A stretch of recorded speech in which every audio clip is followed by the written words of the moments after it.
मित्रांनो, नमस्कार. कसे आहात? ठीक आहात ना?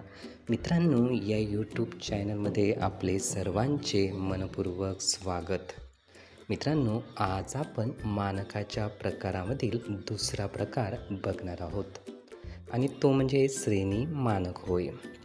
यालाच इंग्लिशमध्ये ग्रेड नॉर्म्स असं म्हटलं जातं. मित्रांनो, श्रेणी मानकाचा संबंध विशिष्ट समूहाशी वर्गाशी आहे.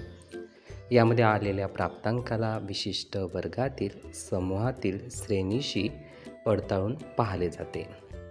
श्रेणी मानक विशिष्ट उदाहरणाद्वारे समजून घेता येऊ शकतात.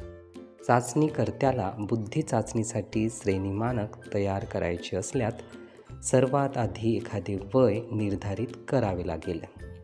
जसे की 15 वर्ष वयोगट. या वयोगटातील विद्यार्थ्यांना चाचणी सोडवण्यासाठी द्यावी लागेल. चाचणी सोडवल्यानंतर प्रत्येकाचा प्राप्तांक मिळेल. आलेल्या प्रत्येकाच्या प्राप्तांकावरून सरासरी प्राप्तांक येईल. हा सरासरी प्राप्तांक 15 वर्ष वयोगटासाठी श्रेणी मानक म्हणून तयार होईल. अशा प्रकारचे प्रत्येक वयानुसार श्रेणी मानक तयार करता येतात. या श्रेणी मानकाची तुलना बुद्धी चाचणी एखाद्या व्यक्तीला दिली असता त्यावरून आलेल्या प्राप्तांकाशी करता येते. मित्रांनो, ही माहिती होती श्रेणी मानकाविषयी. आपण ही माहिती नीटपणे ऐकून घेण्यासाठी आणि आपला अमूल्य वेळ देण्यासाठी आपले खूप खूप धन्यवाद.